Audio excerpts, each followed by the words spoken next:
भारतीय सेना पाकिस्तान बॉर्डर के पास लड़ाकू क्षमता बढ़ाने जा रही है। जोधपुर में बॉर्डर पर भारतीय सेना अपाचे हेलीकॉप्टर तैनात करेगी। बता दें कि ये लड़ाकू हेलीकॉप्टर पाकिस्तान की ओर से होने वाली हर गतिविधि, हर हरकत पर पैनी नजर रखेंगे। बड़ी खबर इस वक्त आपको हम बता रहे हैं। भारतीय सेना पाकिस्तान बॉर्डर के पास लड़ाकू क्षमता बढ़ाने जा रही है। जोधपुर में बॉर्डर पर भारतीय सेना अपाचे हेलीकॉप्टर को तैनात करेगी। नई तकनीकों से लैस अपाचे हेलीकॉप्टर को तैनात किया जाएगा। ये लड़ाकू हेलीकॉप्टर पाकिस्तान की ओर से होने वाली हर गतिविधि, हर हरकत पर पैनी नजर रखेंगे। पाकिस्तान की तरफ से कोई भी अगर कदम उठाया जा रहा है तो उस पर पैनी नजर अपाचे हेलीकॉप्टर की तरफ से भी अब रखी जाएगी। जोधपुर में पाकिस्तान सीमा पर इसकी तैनाती की जा रही है। कृष्ण मोहन मिश्रा जुड़ गए ज्यादा जानकारी के साथ, जी मीडिया संवाददाता। कृष्ण मोहन, ये एक बड़ा फैसला लिया गया है और सेना के द्वारा अपाचे हेलीकॉप्टर्स की तैनाती अब जोधपुर के पास पाकिस्तान और हिंदुस्तान की बॉर्डर पर होगी, हर गतिविधि पर होगी नजर। दरअसल भारतीय सेना को जो अपाचे हेलीकॉप्टर मिलने वाले हैं उनकी पहली खेप ये है और इसकी तैनाती जोधपुर में की जाएगी। जोधपुर पाकिस्तान की सीमा के पास है। यहाँ सेना की 12वीं कोर यहाँ पर स्टेशन है। इसके अलावा भारतीय वायुसेना ने भी जो उनको पहले स्वदेशी अटैक हेलीकॉप्टर प्रचंड मिले हैं, उनको भी उन्होंने जोधपुर में ही तैनात किया है, क्योंकि लड़ाकू हेलीकॉप्टर्स का जो मुख्य काम होता है, सबसे ज्यादा कारगर वो होते हैं दुश्मन के आर्मर्ड यानी टैंकों के दस्ते या बड़ा जो व्हीकल मूवमेंट होता है उसके लिए। और राजस्थान की तरफ हमेशा से पाकिस्तान की तरफ से टैंकों और गाड़ियों के बड़े हमले होते हैं, बख्तरबंद गाड़ियों और टैंकों के, क्योंकि खुला रेगिस्तानी मैदान आर्मर्ड की लड़ाई के लिए, टैंकों की लड़ाई के लिए बड़ा मुफीद है। इसलिए उसको रोकने के लिए भारतीय सेना भी अपने जो पहली खेप है अपाचे की, उनको जोधपुर में तैनात करेगा। जैसे कि मैंने बताया आपको कि पहले भारतीय वायुसेना ने भी अपने प्रचंड जो की पहली खेप है उसको जोधपुर में ही तैनात किया है। ठीक, बहुत शुक्रिया आपका कृष्ण मोहन मिश्रा। तमाम हमारे जमीन पे उधर से कोई अगर अटैक हो और अगर उस अटैक आप कंट्रोल ना कर पाए। बड़ी खबर बता दें आपको, पाकिस्तान सीमा पर अपनी क्षमताओं को बढ़ाएगी भारतीय वायुसेना। एलओसी के पास तैनात होंगे अपाचे हेलीकॉप्टर। जोधपुर एयरबेस पर तैनात होंगे 6 अपाचे हेलीकॉप्टर। अच्छा, फिर इसमें हमारी पॉलिसी क्या होनी चाहिए? हम अपने कार्ड्स कैसे प्ले करें? भारतीय फौज के एलओसी पर जंगबंदी माहिरे की खिलाफ वर्जियां जारी हैं। ये अभी भी घोड़े पे और ऊंट पे बैठ के समझते हैं जंग। जब दिल करेगा भारत एलओसी क्रॉस कर जाएगा। हमारा जो इंटरनेशनल बॉर्डर है ये उस तरीके से तस्लीम शुदा नहीं है जैसे बाकी इंटरनेशनल बॉर्डर्स होते हैं।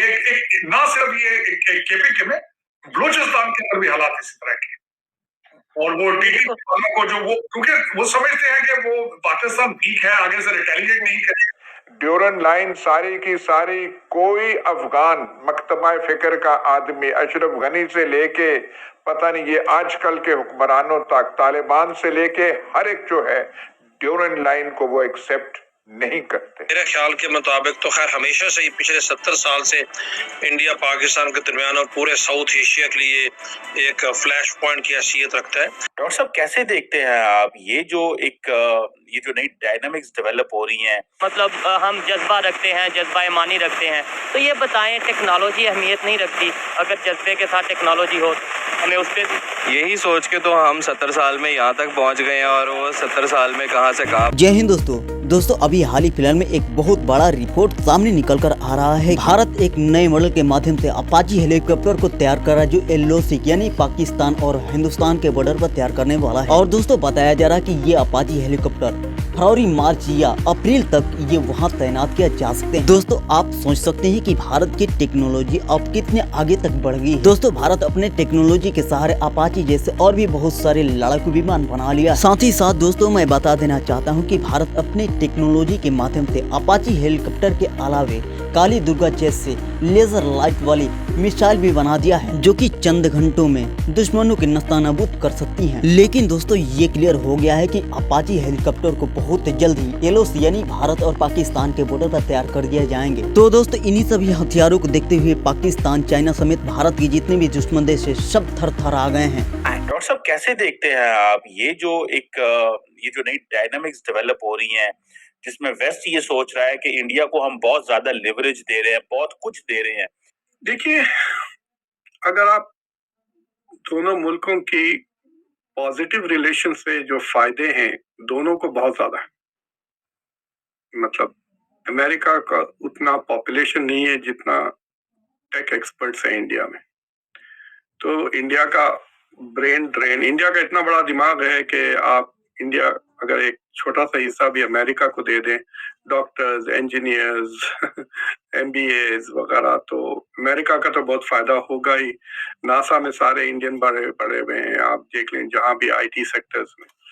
किसी भी मेजर यूनिवर्सिटी के आप साइंस डिपार्टमेंट में जाएं और देखें प्रोफेसर्स कौन कौन से, they are all from Indian origin. ये और बात है कि वो यहाँ आकर अपना ग्रेजुएट स्टडीज यहाँ पे करते हैं in top universities, but they are a major force, मतलब कंपेयर टू दूसरे इमिग्रेंट्स जो दूसरे जगहों से आते हैं। और इट टेक्स तकरीबन 12 से 14 साल लगता है एक नए इमिग्रेंट को to become productive on average, के वो मुल्क के लिए पॉजिटिव कॉन्ट्रीब्यूशंस करें।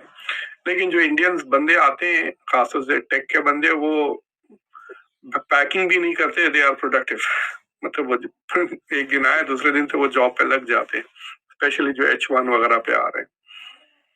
So the US has a lot of benefit. India को भी बहुत बेनिफिट है। सबसे ज्यादा रेमिटेंसेस अमेरिका से जाते हैं इंडिया के लिए। America is a source of employment, India का सबसे बड़ा ट्रेडिंग पार्टनर है। इंडिया की जो टेक इंडस्ट्री की जो बूम है, इट इज इनडायरेक्टली, तो क्या डायरेक्टली कह सकते हैं, बिकॉज ऑफ अमेरिका's कंजम्पशन। अमेरिका में ना सिर्फ वो लोग को भेज रहे हैं, बट बिजनेसेस भी, हजारों की बिजनेस हो रही है। We are looking at $120 billion of trade between India and the US. India को टेक्नोलॉजी वगैरह का, so this is a very important relationship. और ये एक छोटे से मुद्दे को लेकर ये जो खालिस्तानी इंसर्जेंसी है, आई थिंक वो जो नेगोशिएशंस जो हो रहे हैं ना बिहाइंड द सीन्स, मतलब ये G20 समिट के पहले से चल रहे हैं। तो विलियम बर्न्स जो CIA के डायरेक्टर हैं, गए हुए थे, डेप्यूटी नेशनल सिक्योरिटी एडवाइजर खुद ब्लिंकन। तो उन डिस्कशंस में मुझे लगता है कि थोड़ा फ्रस्ट्रेशन हो गया है US को, एंड दे हैव रियलाइज कि हमने पिछले 1.5-2 साल से इंडिया के लिए जो चाहे वो हमने किया है। From our perspective, intelligence sharing की, खासतौर से अरुणाचल प्रदेश का जो एपिसोड हुआ चाइना को लेके, we have promise to give them F414 engines की टेक्नोलॉजी, प्रेडेटर ड्रोन्स जो मोस्ट एडवांस ड्रोन्स है उसके भी कॉन्ट्रैक्ट्स दे रहे हैं। वी आर फैसिलिटेटिंग आईफोन का shift to India, manufacturing shift, environmental domestic India manufacturing में US के इन्वेस्टमेंट्स आ रहे हैं। So the US is doing a lot for India this field. और इंडिया से जो थोड़े बहुत डिमांड्स थे, एक कि वो रशिया के साथ अपनी मिलिट्री डीलिंकिंग करे, वो नहीं हो रहा है। रशिया का तेल वो खरीद रहे हैं, लेकिन रशिया का तेल खरीदने से यूरोप का फायदा हो रहा है, because India is reselling a lot of that to Europe. So basically एक ऐसा सिचुएशन आ गया where the US is feeling a little frustrated with India and India is feeling bullied by the US, because India is saying कि ये हमारी बात सुनने रहे हैं। खुद के पास तो जहां भी टेररिस्ट है, जिसको चाहे उसको टेररिस्ट बना देते हैं और हमले कर देते हैं।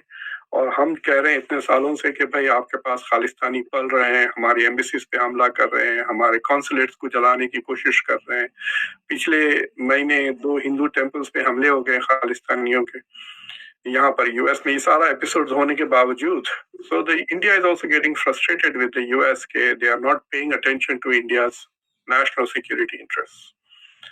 तो एकदम सडनली एक ऐसा सिचुएशन आया, but we don't know fully to what extent कि ताल्लुकात खराब हुए हैं। हमारे पास सिर्फ 2 इंडिकेशंस हैं। एक कि जो बाइडेन ने अब इनविटेशन एक्सेप्ट नहीं किया, जिसके जवाब